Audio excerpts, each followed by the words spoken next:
तुम्हें लगता है तुम अपनी ज़िंदगी के फैसले खुद लेते हो। करियर, शादी, दोस्ती। तुम्हें लगता है ये सब तुम्हारी चॉइस थी, लेकिन सच ये है तुम्हारी ज़िंदगी का सबसे बड़ा फैसला तुमने कभी लिया ही नहीं। और सबसे अजीब बात यह है कि तुम्हें आज तक इसका एहसास भी नहीं हुआ।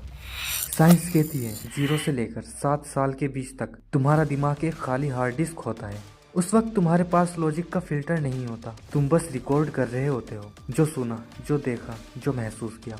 वहाँ तुमने ये डिसाइड नहीं किया कि तुम्हें कब डरना है या कब खुद को दूसरों से छोटा महसूस करना है। वो डर और वो कमजोरी तुम्हारे सिस्टम में बिना तुम्हारी इजाजत के इंस्टॉल होगी। और जब सिस्टम एक बार सेट हो जाता है तो जिंदगी बस उस प्रोग्राम को रन करती है। साइकोलॉजी इसे कंडीशनिंग कहती है, रिलीजन इसे फितरत। नाम अलग अलग है मगर कैद वही एक। आज तुम जिस बात पर गुस्सा करते हो या जिससे घबराते हो, उसका सोर्स आज का दिन नहीं है, वो सोर्स उस बचपन में छुपा है जिसे तुम पीछे छोड़ आए। यहाँ एक सवाल उठता है, अगर सब कुछ पहले से ही सेट है तो फिर फ्री विल क्या है?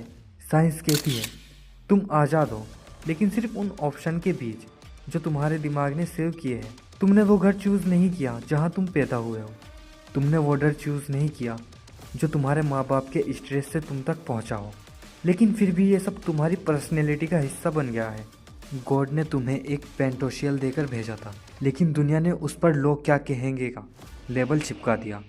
और तुमने धीरे धीरे वो बनना शुरू कर दिया जो सेफ था, जो एक्सेप्टेबल था। तुम थके हुए इसलिए नहीं हो कि तुमने काम ज़्यादा किया है, तुम थके इसलिए हो क्योंकि तुम रोज़ किसी ऐसे इंसान को जीने की कोशिश कर रहे हो जो तुम हो ही नहीं और ना तुम कभी बनना चाहते। चॉइस जब काम करती है जब तुम्हें पता हो कि तुम चूज़ क्या कर रहे हो। अगर तुम सिर्फ वही कर रहे हो जो तुम्हें सिखाया गया है तो वो चॉइस नहीं, सिर्फ एक रिपीटिशन है। अगर आज तुम्हें ये बातें चुभी है तो इसका मतलब तुम टूट नहीं रहे, इसका मतलब है तुम पहली बार जाग रहे हो। साइंस इसे अवेयरनेस कहती है, अध्यात्म इसे बोध कहता है। लेकिन इन सब से निकलने के लिए तुम्हें सब कुछ बदलने की जरूरत नहीं है। तुम्हें बस ये जानना है कि कौन सा फैसला तुम्हारा है और कौन सा तुम्हारे डर का। जिस दिन ये समझ आ गया, जिंदगी भारी नहीं साफ होने लगेगी।